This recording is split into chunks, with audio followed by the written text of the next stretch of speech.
So chapter 5, that is arrest of persons, is from section 41 to section 60.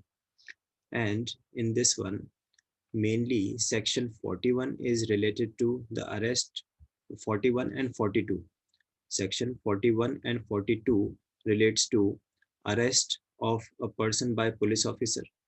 After that, section 43 relates to arrest by a private person, and section 44 relates to arrest by magistrate.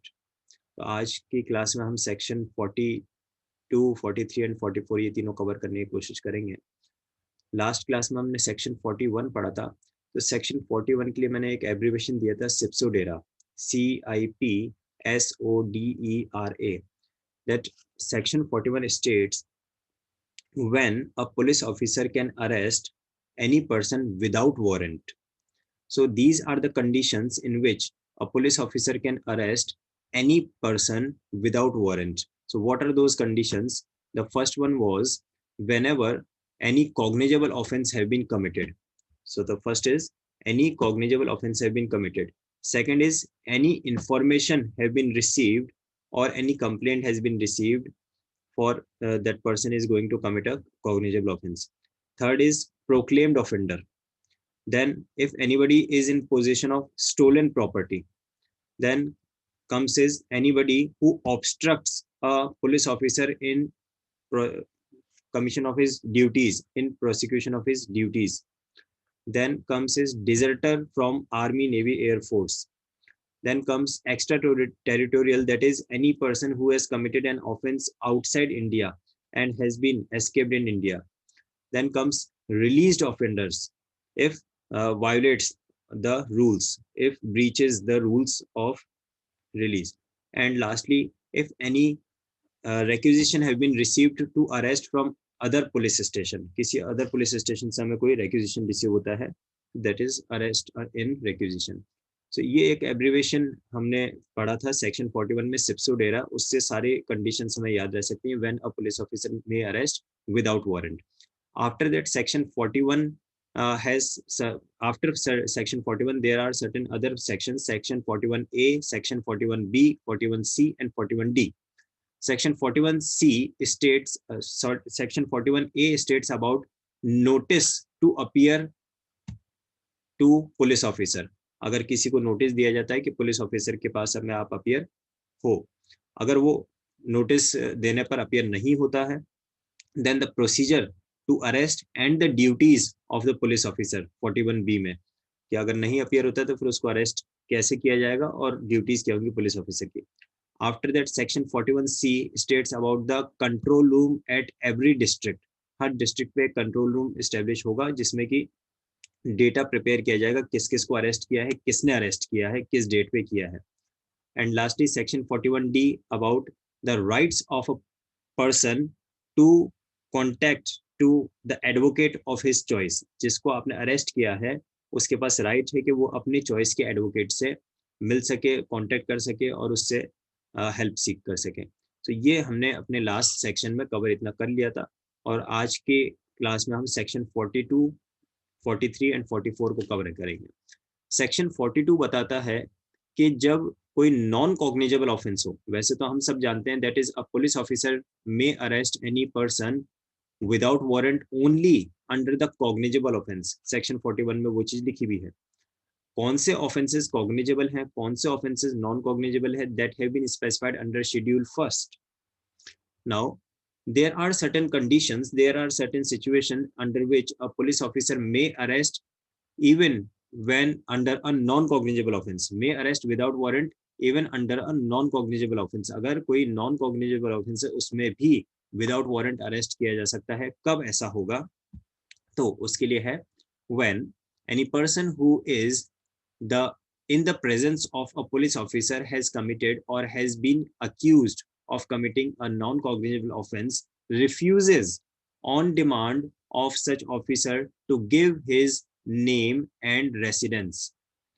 तो अगर कोई person, पहली बात तो ये कि ठीक है उसने नॉन कॉग्निजेबल ऑफेंस किया है, लेकिन फिर पुलिस ऑफिसर के सामने किया पहली बात, और पुलिस ऑफिसर उससे उसका नेम और रेसिडेंस पूछता है और उसके लिए वो मना कर देता है. So refuses to give his name and residence, तो उस सिचुएशन में फिर वो पुलिस ऑफिसर उसको नॉन कॉग्निजेबल ऑफेंस में भी विदाउट वारंट अरेस्ट करने का राइट रखता है. gives a name or gives a name or residence which such officer has reason to believe to be a false, या फिर गलत नाम बता देता है और झूठा एड्रेस बता देता है. He may be arrested by such officer in order that his name or residence may be ascertained. Then comes subsection 2, when the true name and residence of such person have been ascertained, he shall be released on his executing a bond with or without sureties to appear before a magistrate if so required. और arrest करने के बाद भी उसके पास में option है कि अगर वो बाद में भी हम अपना नेम और सही नेम एंड रेसिडेंस बता देता है तो उसको रिलीज किया जा सकता है after executing the bail and bonds, और उसके बाद में उसको उसके बाद में उसको ये कह दिया जाएगा कि अगर जरूरत हुई तो मजिस्ट्रेट के सामने आपको अपीयर होना होगा. Then comes proviso, provided that if such person is not resident in India the bond shall be secured by a surety और श्योरिटीज रेसिडेंट इन इंडिया. अब अगर कोई फॉरेनर है, एनआरआई है, तो उसे बॉन्ड के साथ में ऐसे श्योरिटीज भी देने पड़ेंगे जो इंडियन रेसिडेंट हो, जिससे कि जब उसकी जरूरत हो अगर वो अपीयर नहीं होता तो जिन्होंने श्योरिटी दी है उन्हें हम इस बात के लिए बोल सकें. Then comes subsection 3, that is, should the true name and residence of such person not be ascertained within 24 hours from the time of arrest, or should he fail to execute the bond, or if so required to furnish sufficient sureties, he shall forthwith be forwarded to the nearest magistrate having jurisdiction. तो अगर वो name और residence नहीं बताता है तो arrest कर लिया जाएगा. अरेस्ट करने के बाद में अगर पता चल जाता है नेम रेसिडेंस उसका तो उसको रिलीज किया जा सकता है बाय एग्जीक्यूटिंग अ बॉन्ड. अगर उसके बावजूद भी वो नहीं बताता है तो फिर उसको हम प्रेजेंट करेंगे मैजिस्ट्रेट के पास में with in 24 hours from the arrest, और फिर मैजिस्ट्रेट उसके लिए जैसा भी आगे का प्रोसीडिंग चाहेगा वो एग्जीक्यूट होगा. दिस वाज सेक्शन 42 जिसमें था when a police officer may arrest without warrant under a non cognizable offense. इसमें सब सेक्शन नंबर 1 में क्लियर वर्ड्स में लिखा है committing a non cognizable offense, उसमें भी अरेस्ट किया जा सकता है विदाउट वारंट सिर्फ तब कि पहली बात उसने वो offence in presence of police officer किया हो और उससे जब उसका नेम रेसिडेंस आइडेंटिटी पूछा जाए वो मना कर दे तब उसको अरेस्ट कर सकते हैं. सबसेक्शन 2 कहता है कि उसे अरेस्ट करने के बाद में भी अगर वो अपनी पूरी डिटेल आइडेंटिटी सही बता देता है तो उसे रिलीज किया जा सकता है ऑन एग्जीक्यूटिंग द बॉन्ड, और फिर भी नहीं बताता है तो फिर उसे मैजिस्ट्रेट के पास प्रेजेंट कर देंगे. उसके बाद मैजिस्ट्रेट जैसे भी उसको ट्रीट करना चाहे, मैजिस्ट्रेट के पास में प्रेजेंट करने के लिए टाइम लिमिट है 24 आवर्स, और ये हमेशा रहता है कि 24 आवर्स में से वो टाइम हम एक्सक्लूड कर देते हैं which have been taken in journey और ट्रेवल, उस टाइम को एक्सक्लूड कर दिया जाता है. तो ये था सेक्शन 42. मैंने बताया 41 एंड 42 दोनों अरेस्ट बाय पुलिस ऑफिसर से रिलेटेड है, और 43 में रिलेट होता है अरेस्ट बाय प्राइवेट पर्सन. बहुत अच्छी बात है कि क्या प्राइवेट पर्सन के पास में भी ऐसा राइट होता है अरेस्ट करने का, तो बिल्कुल है. Section 43 empowers that. Section 43 states arrest by private person and the procedure on such arrest. तो देखते हैं क्या है. Any private person may arrest और cause to be arrested any person who in his presence, यानी कि उसकी presence में अगर वो कुछ ऐसा कर रहा है, who in his presence commits a non-bailable and a cognizable offense or any proclaimed offender, and without unnecessary delay she shall make over or cause to be made over any person so arrested to a police officer, or in the absence of the police officer take such person or cause him to take in custody to the nearest police station. तो private person के पास में ये right कब होगा, जब कोई भी person उसके सामने उसके प्रेजेंस में कोई non bailable and cognizable offence करता है. अगर कोई non bailable and cognizable offence करता है या फिर कोई प्रोक्लेम्ड ऑफेंडर है, तो ऐसे पर्सन को इमीडिएटली प्राइवेट पर्सन भी अरेस्ट कर सकता है, subject to in absence of the police officer. अगर वहां पे पुलिस ऑफिसर है तो obviously police officer has the right to arrest, लेकिन अगर पुलिस ऑफिसर नहीं है तो फिर जो प्राइवेट पर्सन है वो उसे अरेस्ट करेगा, और अरेस्ट करके अपने घर में नहीं रख लेना है कि ठीक है कोठरी में बंद करके उसको रख दिया, नहीं, अरेस्ट करके shall take such person or cause him to take in custody to the nearest police station, उसे पकड़ के और नियरेस्ट पुलिस स्टेशन में ले जाके हैंड ओवर करेगा, या तो खुद लेके जाएगा या किसी के हाथों भिजवाएगा। टेक सच पर्सन और कॉज हिम टू टेक, या तो खुद लेके जाएगा या किसी और से भिजवाएगा। तो ये था सबसेक्शन नंबर 1। अब सबसेक्शन नंबर 2 क्या कहता है? If there is reason to believe that such person comes under the provision of section 41। Section 41 में क्या है? सेक्शन 41 में है arrest of a person without warrant if he has committed these सिप्सोडेरा ऑफेंसेस, है ना, इन वालों में अगर वो कवर होता है। अ पुलिस ऑफिसर शैल री अरेस्ट, तो अगर उसको जब पुलिस स्टेशन ले जाते हैं पता चलता है कि वो सेक्शन 41 में से किसी में कवर हो रहा है, तो पुलिस ऑफिसर उसको री अरेस्ट करेगा। री अरेस्ट का अच्छा, अरेस्ट का मतलब क्या होता है ये भी एक समझना इंपॉर्टेंट चीज है। कई बार अरेस्ट से हम समझते हैं भाई किसी को बंदी बनाना या किसी को हथकड़ी पहनाना या कहीं पे उसको कैद में रखना, ऐसा नहीं। अरेस्ट का सिंपल मीनिंग ये है कि हम किसी को अपनी अभिरक्षा में ले लें। We are taking someone under our surveillance और अंडर आर प्रोटेक्शन। तो जब भी किसी पर्सन को प्राइवेट पर्सन ने पकड़ा तो वो प्राइवेट पर्सन के अरेस्ट में है। अब अगर वो पुलिस स्टेशन लेके जाता है और पुलिस ऑफिसर उसको अपने अभिरक्षा में ले लेता है, अपनी कस्टडी में ले लेता है, तो वो पुलिस ऑफिसर ने अरेस्ट किया। अरेस्ट का ये मतलब नहीं कि उसको हथकड़ी पहनाना जरूरी ही है, सिर्फ ये है कि फिर उसकी पूरी रिस्पॉन्सिबिलिटी, उसके रख रखाव की, उसके देखभाल की, वो पूरी रिस्पॉन्सिबिलिटी जिस पर्सन ने अरेस्ट किया है उसकी हो जाती है। हिंदी में इसका शब्द भी अभिरक्षा कहा गया, अरेस्ट का वर्ड। कस्टडी के लिए वैसे वर्ड अभिरक्षा कहा गया, कस्टडी के लिए। तो सेकंड में क्या आ रहा है कि अगर पुलिस ऑफिसर को दिखता है कि वो सेक्शन 41 से सिप्सोडेरा से कवर हो रहा था, तो हम उसे फिर री अरेस्ट कर लेंगे। After that we are having certain further points. यहाँ तक कोई कंफ्यूजन हो, कुछ पूछना चाहते हैं तो बोलिए। जी बोलिए। पर्सन अरेस्ट कर रहा है ना हाँ सर, अगर उसको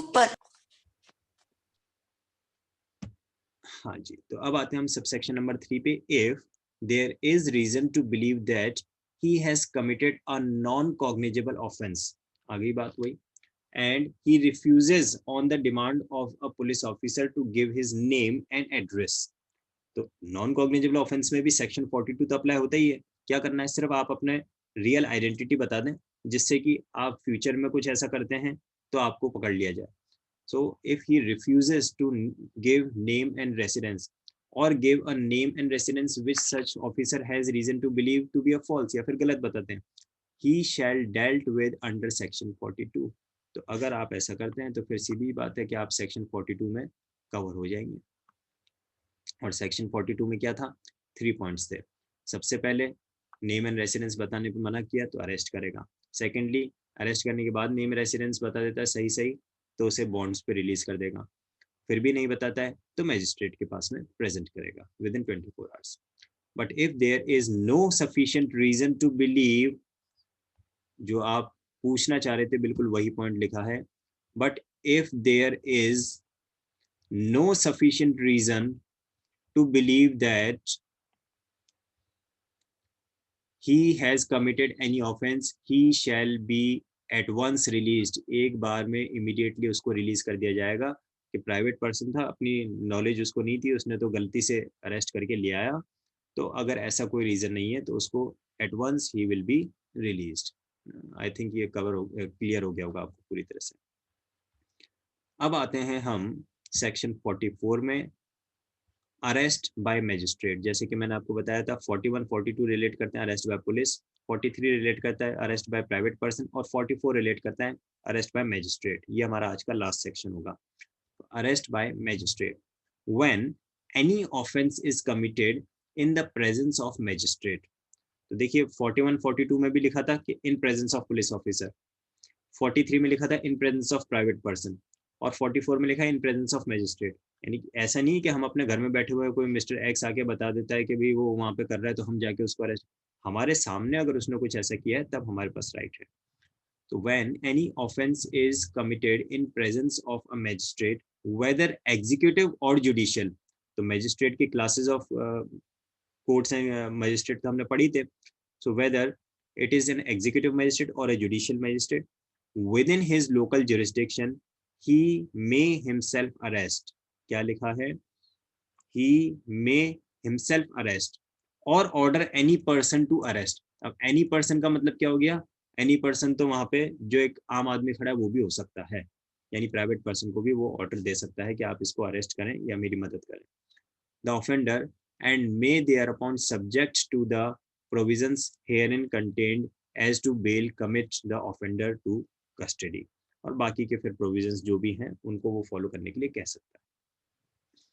एनी मैजिस्ट्रेट वेदर एग्जीक्यूटिव और judicial may at any time arrest or direct the arrest in his presence within his local jurisdiction of any person for whose arrest he is competent at the time and in the circumstances to issue a warrant. तो बता रखा है उसके पास में क्या right है, एक तरह से उसके राइट्स स्पेसिफाई कर रखे हैं. तो कि एग्जीक्यूटिव और जुडिशियल मजिस्ट्रेट किसी को भी अरेस्ट कर सकता है और किसी से भी अरेस्ट करवा सकता है. ऐसा पर्सन होना चाहिए जो कि उसके जुरिस्डिक्शन में आता है, और जुरिस्डिक्शन में आने के साथ साथ ऐसा कोई जिसके अगेंस्ट में वो वारंट इशू करने का राइट रखता है. वो इसमें सिर्फ थोड़ा सा कवर किया है. अच्छा, एक क्वेश्चन पूछते हैं, who appoints the executive magistrate? पता नहीं सर. जुडिशियल मजिस्ट्रेट नहीं याद है? नहीं सर. तो सिंपल सा आपको बता देता हूँ, याद रहेगा, अब की बार नहीं भूलेंगे. जुडिशियल मजिस्ट्रेट जो भी हैं, it may be the judicial magistrate first class, judicial magistrate second class, chief judicial magistrate, metropolitan magistrate, chief metropolitan magistrate, जितने भी जुडिशियल मजिस्ट्रेट्स हैं उन सब का अपॉइंटमेंट करता है हाई कोर्ट. इवन हम लोग जो जुडिशरी का एग्जाम देते हैं that is for the civil जज, तो कौन कंडक्ट करवा रहा है? High court. ठीक है. सो जुडिशियल मजिस्ट्रेट का अपॉइंटमेंट करता है हाई कोर्ट, लेकिन एग्जीक्यूटिव मजिस्ट्रेट्स और district magistrates, sub divisional magistrates, ये जो सारे हैं इनका अपॉइंटमेंट करती है स्टेट गवर्नमेंट. और अगर अपने बोलचाल की भाषा में अगर आपने कभी सुना हो छोटी कोर्ट एंड बड़ी कोर्ट, तो एग्जीक्यूटिव मजिस्ट्रेट्स जो होते हैं वो छोटी कोर्ट में बैठते हैं और बड़ी कोर्ट में जुडिशियल मजिस्ट्रेट बैठते हैं. वो एक ले मैन लैंग्वेज है, ज़्यादा ऐसा कुछ नहीं. तो executive magistrate state government, judicial magistrates high court.